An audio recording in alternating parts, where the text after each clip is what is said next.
dalam hidup ini kita diperhadapkan kepada sebuah pergumulan yang sangat berat, jangan coba-coba kita menyendiri dan terus menyendiri. Itu bahaya, saudara. Kita perlu pendamping. Katakan amin. Kita perlu teman yang bisa memberikan penguatan kepada kita, supaya kita tidak salah langkah. Kenapa ada banyak orang yang mengalami pergumulan, mengalami masalah, seolah dia sudah berada di empat tembok yang sangat kokoh, ke belakang tembok, ke depan tembok, kanan tembok, semua sudah menang. Karena dia menghadapi pergumulan dengan caranya dan kekuatannya seorang ini, maka langkah terakhir yang harus dia lakukan adalah dia mengakhiri hidupnya dengan cara sendiri. Banyak orang menghadapi beban-beban hidupnya karena dia tidak memiliki komunitas, tidak memiliki teman, menghadapi dengan seorang diri. Maka seringkali kita melihat orang lakukan tindakan bunuh diri. Bapak Ibu saudara-saudara, dalam menghadapi dinamika kehidupan, dalam menghadapi pergumulan hidup, persoalan hidup yang mungkin tidak mengenakan pelajaran yang kita petik dari sini, kita harus memiliki sebuah komunitas yang bisa memberikan penguatan kepada kita. Yesus membawa Petrus dan kedua anak Zebedeus sertanya. Ya, ketika dia berdoa, dia membawa pendampingan muridnya sendiri. Dalam kesedihannya, dalam pergumulan yang sangat berat, dia berdoa kepada Bapa. Dia berkata begini, ya Bapa, jikalau sekiranya mungkin, biarlah cawan ini lalu daripadaku, tetapi janganlah seperti yang ku kehendaki, melainkan seperti yang engkau kehendaki. Apa maksudnya cawan di sini? Artinya seluruh masalah dosa-dosa umat manusia di dunia ini ditimpakan kepada Yesus. Pelanggarannya, ya, kutuk dosanya, kelemahannya, sakit penyakitnya ditimpakan, dibebankan kepada Yesus. Dia menanggung dosa seluruh hidupnya. Itulah sebabnya dia berkata, hatiku sangat sedih, seperti mau mati rasanya. Bayangkan, jangankan kita menanggung dosa 100 orang, dosa satu orang saja kita tidak sanggup, atau dosa kita sendiri kita tidak sanggup. Tapi ini dosa seluruh dunia ditanggung kepada Yesus. Itulah sebabnya Yesus merasa begitu sedih. Sampai dia berkata, seperti mau mati rasanya. Bahkan Lukas mencatat dalam Injilnya, ketika Yesus sedang dalam pergumulan seperti ini, ketika Yesus berdoa sampai keringatnya ya menetes dari dahinya, peluh darah menetes dari dahinya, saking dia menghadapi pergumulan yang sangat berat. Tetapi akhirnya saudara, karena Yesus berkata, sekalipun ini berat ya Bapa, tapi biarlah ini terjadi bukan karena kemauanku, maunya aku dibebaskan dari tanggungan ini, tapi janganlah kehendakku yang terjadi, biarlah kehendakku yang terjadi. Artinya di sini pelajaran kita dalam ketaatan kita kepada perintah Tuhan, sekalipun sakit, jangan sampai kita berkata aku tidak sakit. Karena kalau firman Tuhan itu kita lakukan sekalipun kita tidak mungkin dan sakit, tapi ujung-ujungnya adalah untuk kebaikan kita. Katakan amin. Karena itu hari-hari ini banyak orang yang tidak bersedia untuk melakukan firman Tuhan. Karena banyak firman Tuhan yang diajarkan kepada kita, disampaikan kepada kita, sepertinya tidak masuk akal. Tidak mungkin aku lakukan karena tidak masuk akalku. Memang firman Tuhan yang disampaikan kepada kita seringkali bertentangan dengan akal sehat kita. Tetapi kalau kita dengan iman dan kita lakukan firman Tuhan itu, maka akibatnya, dampaknya adalah untuk kebaikan kita. Katakan amin.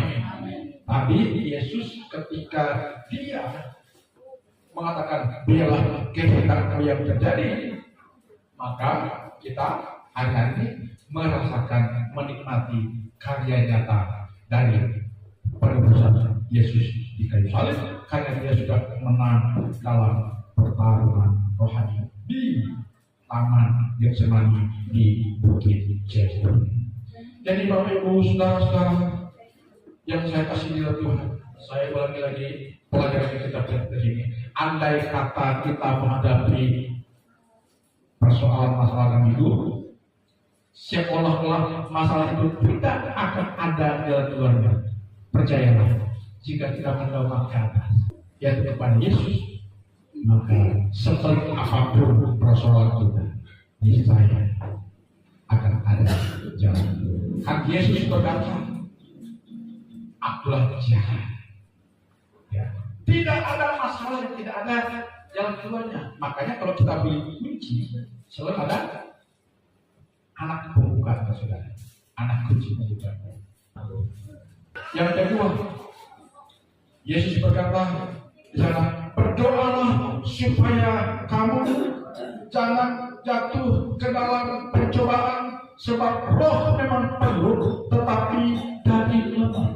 Nah, coba bayangkan saudara, Yesus yang notabene ini yang adalah Tuhan itu sendiri, tapi secara manusia, unsur-unsur kemanusiaannya sedang dia jalani di Taman Getsemani ini, dia berkata, aku memang membutuhkan penguatan dari Tuhan. Itulah sebabnya aku berdoa meminta kepada Tuhan. Jadi teladan kita adalah Yesus, yaitu dengan kita jangan meremehkan doa. Katakan ini, jangan meremehkan doa.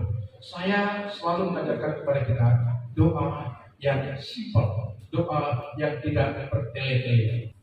Yesus berkata, berdoalah supaya kamu jangan jatuh ke dalam pencobaan. Apalagi kita sedang menghadapi situasi ekonomi yang sedang tidak pasti. Akan ada banyak cobaan pergodaan diperlakukan kepada kita.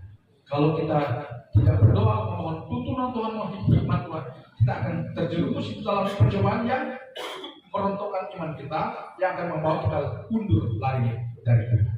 Jadi karena tujuan percobaan adalah untuk merusak iman kita, menjauhkan kita dari Tuhan. Jadi hari-hari kita perlu banyak doa. Jangan sampai kita hilang komunikasi dengan Tuhan. Apapun yang kita hadapi, apapun yang kita buat, bawa dalam doa. Tuhan, hari ini aku akan beraktivitas. Aku mohon perlindungan-Mu kepadaku. Aku akan bekerja, bela Tuhan. Sesuai dengan janji firman-Mu, kebajikan, kemurahan menyertai aktivitas hari ini. Memberkati hati. Itu kita perlu. Karena doa bisa memberikan kepada kita kemampuan untuk kita mengalahkan cobaan dan godaan yang akan diperatakan kepada kita. Lalu yang ketiga adalah kenapa kita harus meneladani Yesus dalam hal doa. Ketika Yesus berdoa di Taman Getsemani, maka malaikat datang memberikan kekuatan kepada Yesus. Malaikat datang mendampingi Yesus.